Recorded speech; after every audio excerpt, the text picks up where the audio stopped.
मुझसे कोई आज से 20 साल 30 साल पहले पूछता कि क्या आगे अपने आप को ऐसा देखते हो, तो मैं तो नहीं कहता। संघर्ष बहुत बड़ी बात है, पर निर्बंध आनंद से नीचे की बात है संघर्ष भी।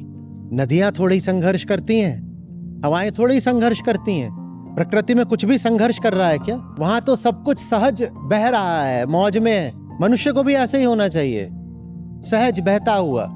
ये सब जो हम अभी कर रहे हैं ना, हम ऐसे खड़े हुए हैं, ये आपातकाल की निशानी है। ये कोई ऐसा नहीं है कि अध्यात्म का मतलब ही होता है ये सब करना। ये सब उस समय की निशानी है कि जैसे समझ लो कि रणभूमि में सब खड़े हो गए हैं और सेनाएं तैयार हैं। ये वो चल रहा है सब। लेकिन इसका मतलब नहीं कि जीवन अपनी सहजता में ऐसा ही होना चाहिए। कृष्ण ये थोड़ी कह रहे हैं कि हमेशा लड़ते ही रहो। कौरव पक्ष इतना सबल हो गया है, हावी हो गया है, तो लड़ो, नहीं तो ये जितने दुर्योधन हैं ये छाएंगे भारत पर, पूरी दुनिया पर, इसलिए लड़ो। लेकिन ये कोई आखिरी बात नहीं है कि लड़ते ही रहना है। लेकिन मान लो मैं काम नहीं कर पाता पूरा, जिसकी बहुत संभावना है, तो जूझने से डरना मत। जूझना कोई आखिरी बात नहीं है।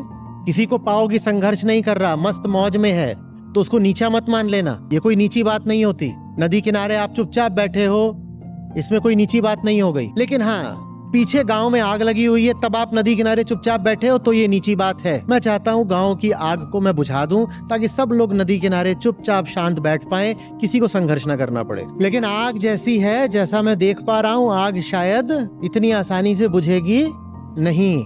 तो आग अगर नहीं बुझी है तो नदी किनारे मत बैठ जाना, पानी ले लेके भागना, दौड़ लगाना, संघर्ष करना, ठीक है। लेकिन फिर भी याद रखना कि संघर्ष इसीलिए है ताकि एक दिन संघर्ष ना करना पड़े। हमारी जिंदगी भले ही बीत जाए करने में, पर चलो हमारे बाद किसी को ना करना पड़े।